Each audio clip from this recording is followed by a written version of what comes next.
जी हां, हमास और इजराइल के बीच की यह जंग बहुत खतरनाक मोड़ पर आ चुकी है। मिस्र से सीरिया तक विश्व युद्ध का संकट नजर आ रहा है। वो मिस्र जहां पर गाजा के लोगों को शिफ्ट करने की बात की जा रही थी, वहां हो गया है हमला, और दूसरी तरफ सीरिया पर अमेरिका की तरफ से हमलों को अंजाम दिया गया है। अमेरिकी बेस पर यहां जो हमले हुए थे उसका अमेरिका ने बदला लिया है। मिस्र से लेकर सीरिया तक टेंशन ही टेंशन नजर आ रहा है। यह जंग और इसका दायरा बहुत बढ़ता हम देख रहे हैं। आपके साथ मैं हूं समीर अब्बास, मेरे साथ मेरे सहयोगी रवि मिश्रा भी मौजूद हैं। और जैसी की आशंका थी, इजराइल और हमास की जंग बहुत आगे बढ़ती दिख रही है। कई संकेत साफ साफ इशारा कर रहे हैं कि यह आंच मिडिल ईस्ट तक सीमित नहीं रहने वाली।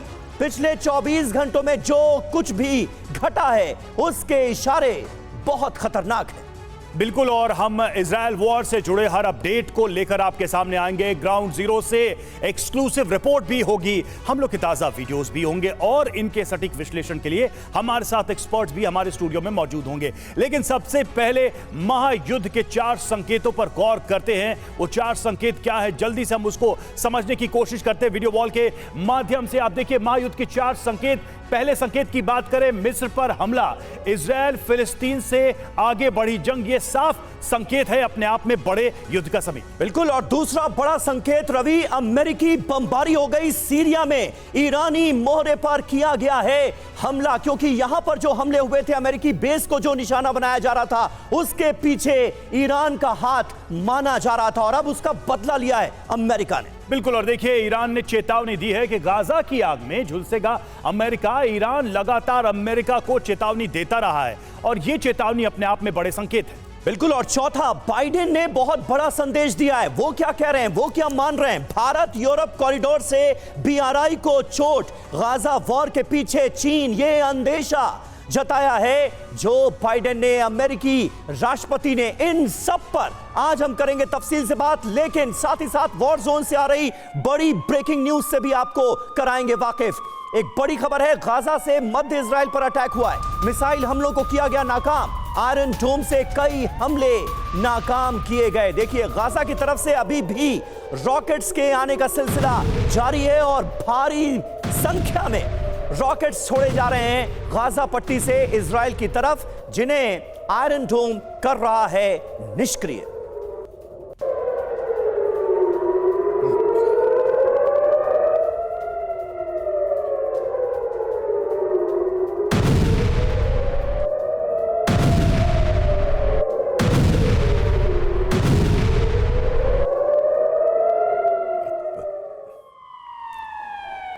और इस बीच तेल अवीव में हमास का हमला, गाजा से एक साथ दागी गई कई मिसाइलें। इजरायली डिफेंस ने किया इन मिसाइलों को नाकाम।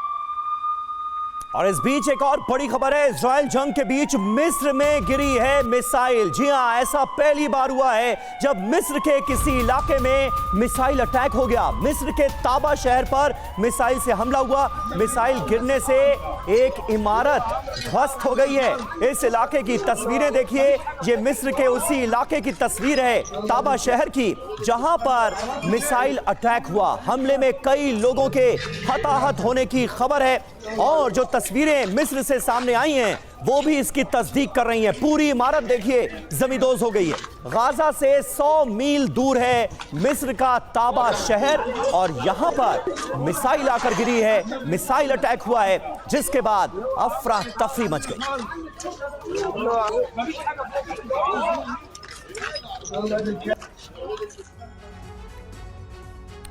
और देखिए मिस्र पर हुए हमले की बाकी डिटेल क्या है वो भी हम आपको बताते हैं। जो हमला हुआ उससे बड़ी जानकारी अभी तक क्या सामने आई है, तो मिस्र पर यह हमला और दक्षिणी इजराइल के पास मिस्र में यह मिसाइल गिरी है जिसका हम जिक्र कर रहे हैं। जी हाँ, मिस्र का ये ताबा शहर है जहां पर एक रिहायशी इमारत थी, जहां पर सीधे ये मिसाइल आकर गिरती और पूरी रिहायशी इमारत हो जाती है जमींदोज।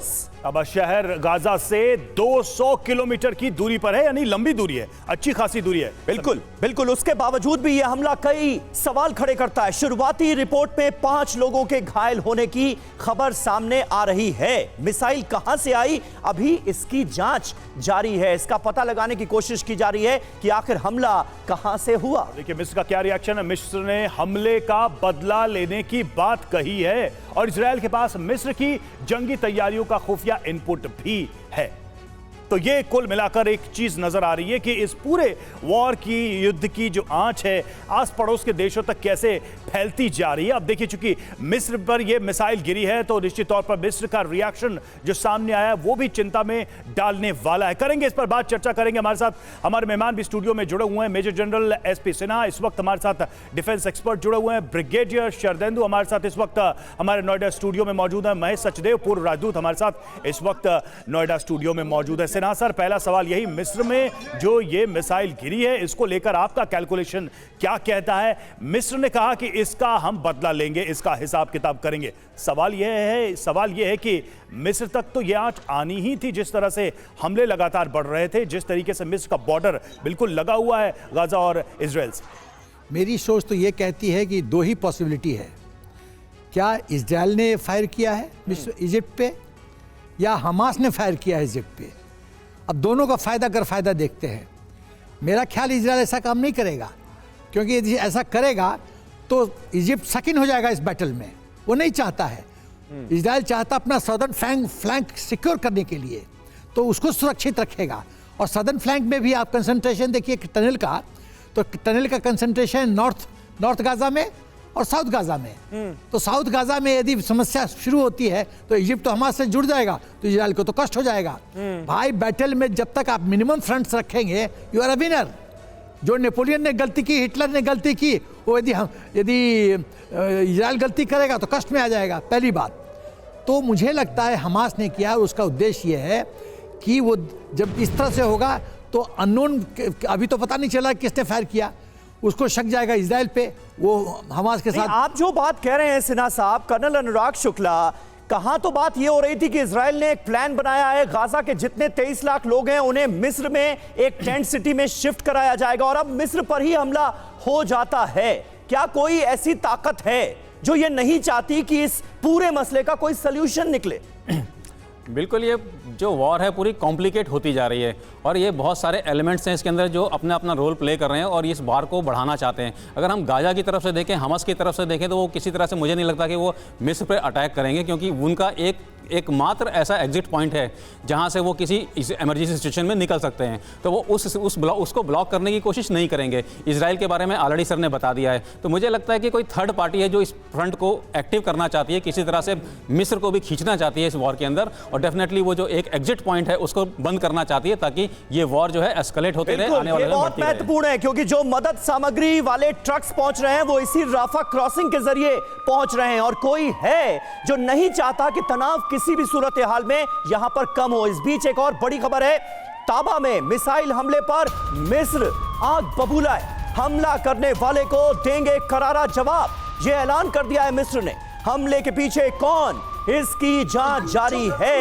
ये मिस्र की तरफ से कहा गया है। गुनहगार का पता चलते ही फौरन जवाब दिया जाएगा, सही वक्त पर करेंगे पलटवार, ये मिस्र ने ऐलान कर दिया है।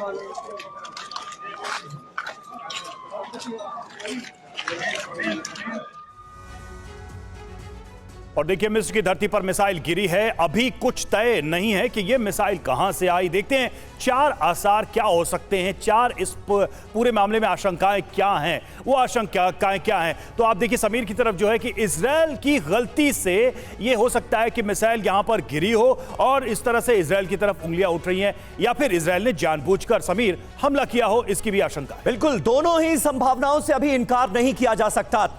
अब देखिए, हमास की मिसाइल ऐसा भी हो सकता है कि मिसफायर हुई, क्योंकि इससे पहले चाहे फिलिस्तीन इस्लामिक जिहाद हो या हमास, इनका जो सक्सेस रेट है, अगर आप उस पर गौर करेंगे तो कई बार ऐसा होता है कि ये मिसाइल दागते हैं लेकिन मिसफायर हो जाती है। यमन की तरफ से भी दागी गई हो, यह भी एक संभावना है, यानी इसके पीछे हूती विद्रोहियों का भी हाथ हो सकता है। सचदेव साहब, किस तरह से आप आकलन करेंगे, मिस्र को क्या जानबूझकर इस जंग में इन्वॉल्व करने की कोशिश की जा रही? एक और संभावना जिससे इनकार नहीं किया जा सकता वो ये है कि ताबा सिनाई पेनिनसुला में है जी, और सिनाई पेनिनसुला में इस्लामिक चरमपंथी अलकायदा से जुड़े हुए और हमास से जुड़े हुए हैं, जो कि पिछले 20-25 साल से मिस्र की सरकार के लिए एक नासूर बने हुए हैं। तो अगर उनके पास हमास के टनल्स के थ्रू रफ़ा बॉर्डर से ये मिसाइल आते हैं तो उनको फायर करके ये इजिप्ट की हालत कमज़ोर करना चाहेंगे, सीसी के लिए एक समस्या दिखाना चाहेंगे, और सीसी को अगले महीने दिसंबर में चुनावों का सामना है, और ये उसके लिए एक कमज़ोरी का दृश्य होगा कि वो अपने देश की सुरक्षा पता लगाना मुश्किल होगा कि कहां से फायर हुआ। जी नहीं, पता लगाना मुश्किल नहीं है, ठीक है, वो फोरेंसिक एनालिसिस से, रडार एनालिसिस से ये पता लगाया जा सकता है। ठीक है सर, और इस पर हम आगे भी बात करेंगे। इस बीच देखिए एक और फ्रंट जो कि भड़कता हुआ नजर आ रहा है, वो है सीरिया का। सीरिया में अमेरिका का बड़ा हमला हुआ है। ईरान समर्थित गुट पर अमेरिकी हमला अंजाम दिया गया है। अमेरिकी फोर्स ने यहां पर जबरदस्त स्ट्राइक कर दी है, एयर स्ट्राइक हुई है। अमेरिकी बेस पर हमलों का अमेरिका ने बदला लिया है और यह सीधे सीधे माना गया है अमेरिका की तरफ से।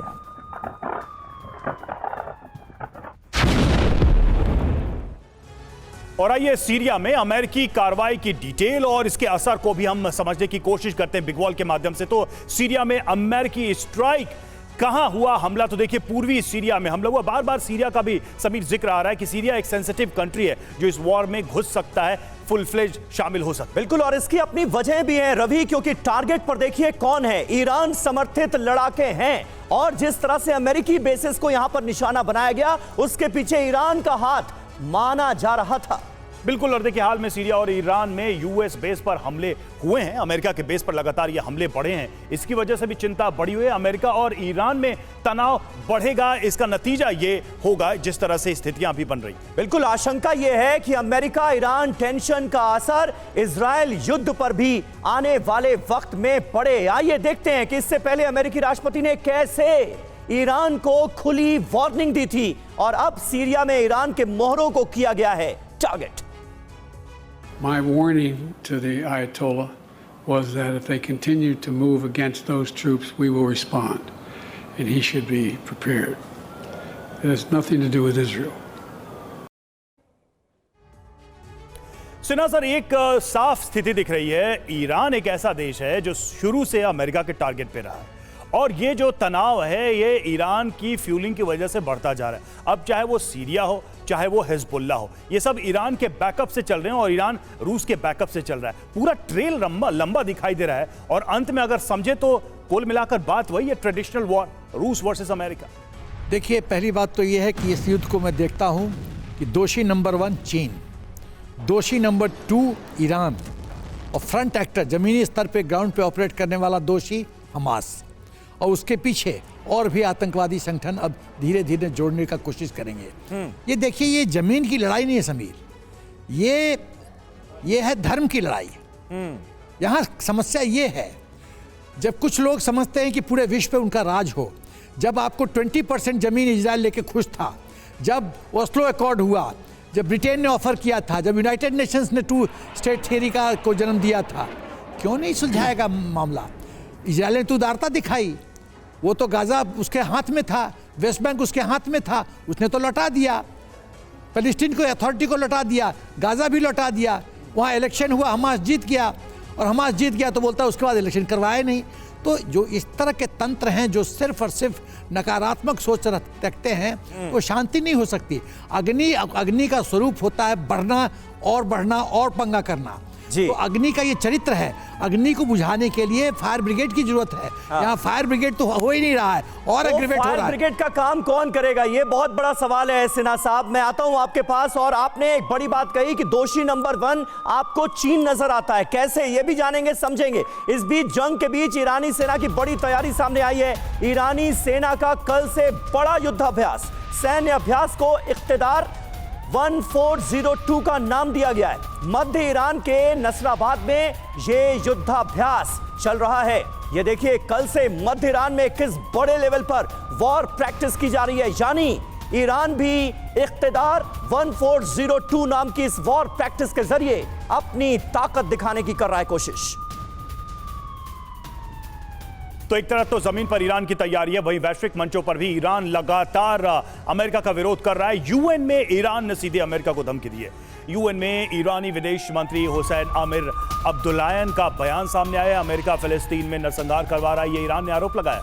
नरसंहार जारी रहा तो अमेरिका भी इस आग से बच नहीं पाएगा। हम अपनी सुरक्षा से समझौता नहीं करेंगे, ये कहना है ईरान का।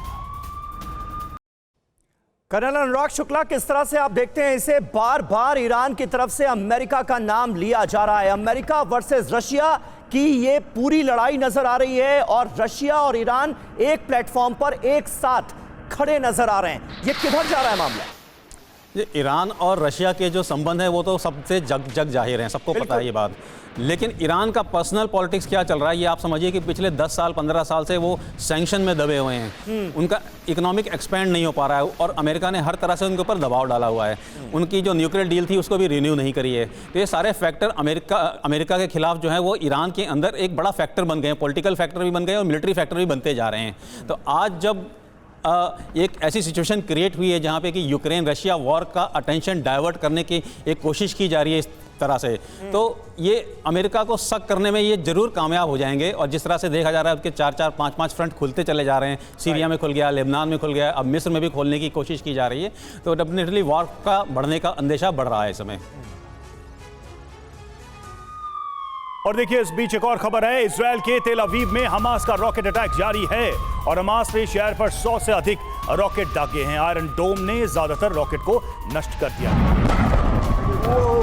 तो देखिए, तेल अवीव को बार बार निशाना बनाया जा रहा है गाजा की तरफ से। तेल अवीव पर हमले का दूसरा वीडियो अब हम आपको दिखाने जा रहे हैं। तेल अवीव पर कई जगहों पर दरअसल हमले किए गए हैं। तेल अवीव एयरपोर्ट पर भी हमला हुआ है। आयरन डोम से कई रॉकेट इंटरसेप्ट किए गए।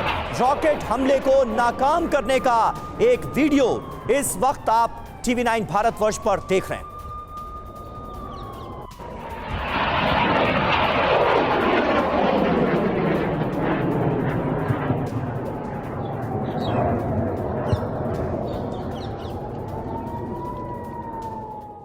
और हमास से जंग के बीच इजरायली तैयारी वॉर ड्रिल करती दिखी इजरायल की फोर्स। IDF ने जारी किया वीडियो।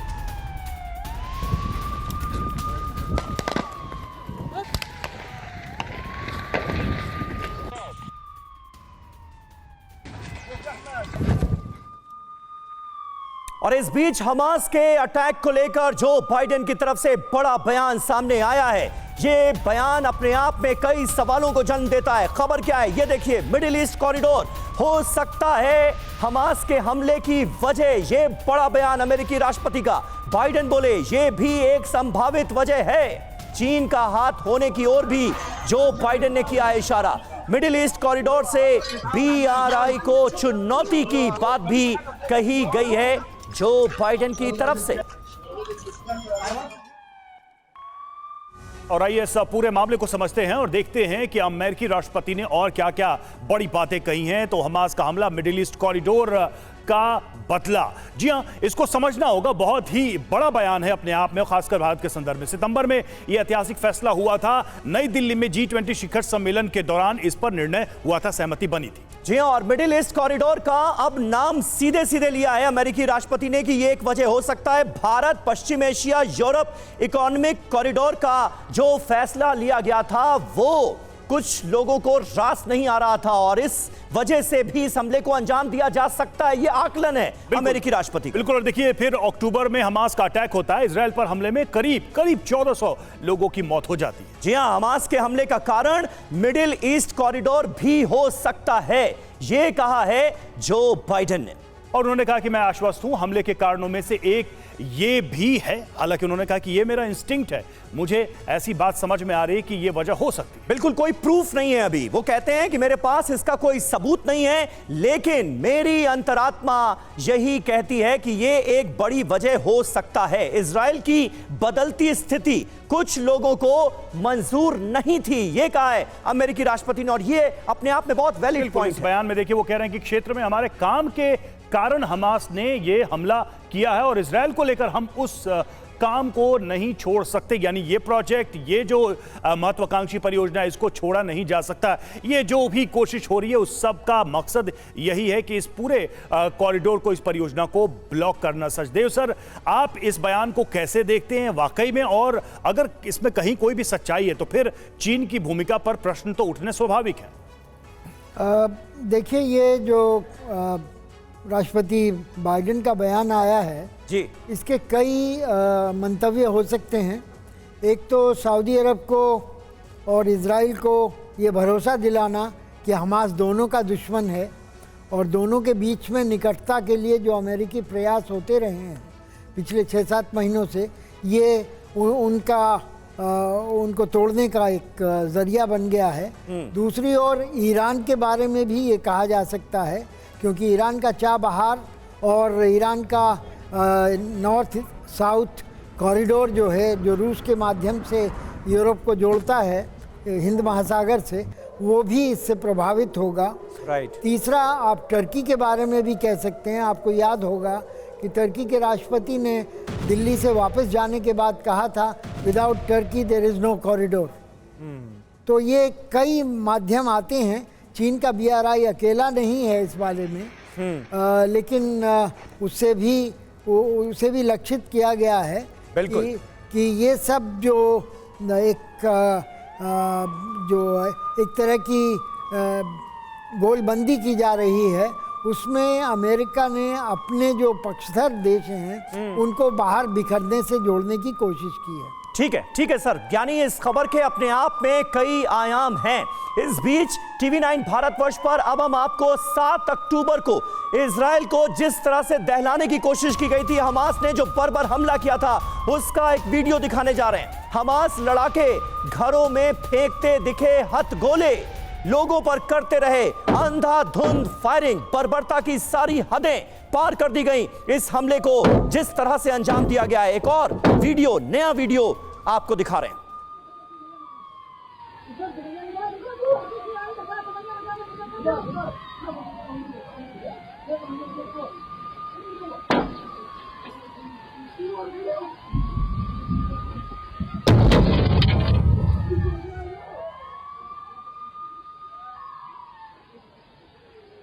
और हमास पर इजराइल का बड़ा दावा, 3 हमास कमांडर्स को मार गिराया। 7 अक्टूबर के हमले में थे शामिल। 7 अक्टूबर को इजराइल पर हुआ था हमला।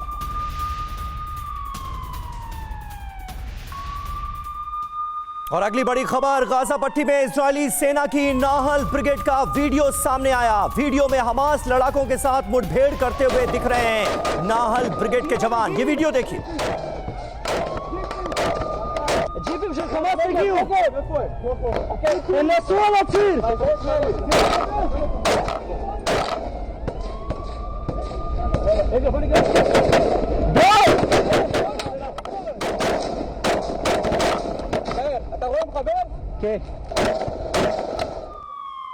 और बात बाइडेन के BRI पर दिए एक बड़े बयान की। जी हां, चीन के BRI प्रोजेक्ट पर बरसे बाइडेन। चीन के BRI को बता गले का फंदा, कर्ज में डूब चुका है चीन का प्रोजेक्ट। ये कहना है बाइडेन का। मिडिल ईस्ट कॉरिडोर होगा गेम चेंजर, G7 और भारत मिलकर देंगे मात, ये कहना है बाइडेन का।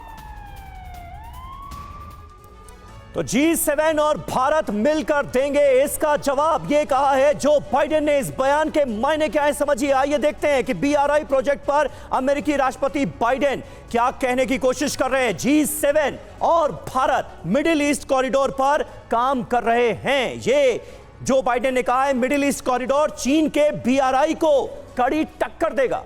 बिल्कुल, और चीन का बेल्ट एंड रोड इनिशिएटिव यानी BRI प्रोजेक्ट कर्ज में डूब चुका है, ये कह रहे हैं बाइडेन। जिन्होंने इस पर हस्ताक्षर किए वे अब इस वक्त मुश्किल में हैं, संकट में हैं।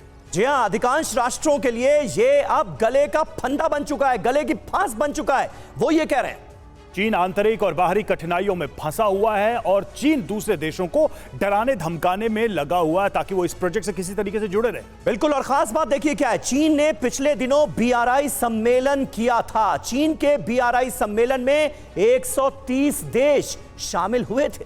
चीन के BRI सम्मेलन के बाद अमेरिका लगातार सक्रिय है, एक्टिव है और उसी के तहत आप देखिए कि बाइडेन खुद अपफ्रंट होकर इस पर बयान दे रहे हैं और चीन पर हमले कर रहे हैं। आइए मैप के जरिए समझते हैं कि दो इकोनॉमिक कॉरिडोर के बीच की ये लड़ाई आखिर क्यों है और इसके लिए दोनों के रूट मैप को समझना होगा। सबसे पहले समीर के पास चलते हैं कि चीन का BRI क्या है। बिल्कुल, BRI को जरा समझिए, ये किन किन देशों को जोड़ रहा है इसे आप समझिए। चीन, दक्षिण पूर्व एशिया, दक्षिण एशिया, यहां पर देखिए पूर्वी अफ्रीका, उत्तरी अफ्रीका, यूरोप, मध्य पूर्व, मिडिल ईस्ट भी इससे जुड़ता है। इसके अलावा रशिया और फिर वापस। ये पूरा जो कॉरिडोर है ये जो बाइडेन के निशाने पर है और वो ये कह रहे हैं कि चीन का ये BRI दरअसल तमाम मुल्कों के लिए गले की फांस बन चुका है।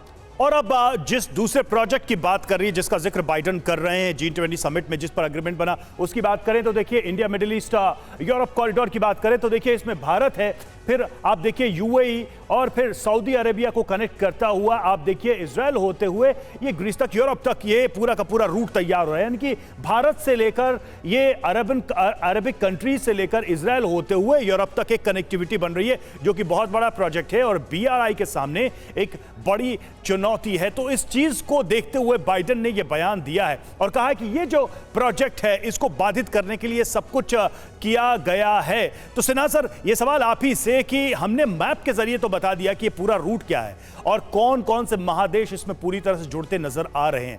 वाकई में जो चीन का BRI है उसका ये इतना बड़ा काउंटर है कि चीन को पूरी दुनिया को युद्ध के आग में झोंकने की जरूरत पड़ गई। रवि देखो, आप कॉन्सेप्ट समझो। कॉन्सेप्ट ये है, कोई दुकानदार नहीं चाहता कि कोई दूसरा दुकान खोले। छोटा सा एग्जाम्पल नोएडा में देता हूँ, GIP और DLF के पहले GIP का धंधा बहुत अच्छा चल रहा था, अभी कहाँ है। तो चाइना कभी नहीं चाहता था कि भाई BRI का कंपटीटर कोई खड़ा हो। मोदी जी ने खड़ा कर दिया, पहली बात। दूसरी बात, जितने हैवी इन्वेस्टमेंट हुए हैं 63 बिलियन डॉलर्स करीब पाकिस्तान में, बाकी अफ्रीका में, सब तो पैसा डूब रहा है। देश तो बोल रहे हैं कि हम लौटा नहीं सकते, हम उतना हाई रेट ऑफ इंटरेस्ट दे नहीं सकते। तो सवाल है कि जिसमें आपने एक ऐसा शेयर खरीदा कंपनी का और कंपनी डूब रही है तो आप तो लुट गए। तो लुटने के लिए तो इरिटेटेड है और जैसा बिहार में कहावत है, खिसियाल बिलाई खंबा नोचे, तो खंबा तो नोचेगा, वो कष्ट करेगा। और ये सबसे बड़ी बात है कि एक्सेप्ट कि 3 मुस्लिम देश, बाकी सब टर्की वर्गी का सबको बाईपास किया जा रहा है। इसीलिए टर्की कह रहा है कि नो, कोई कॉरिडोर नहीं, इकोनॉमिक कॉरिडोर नहीं हमारे बिना।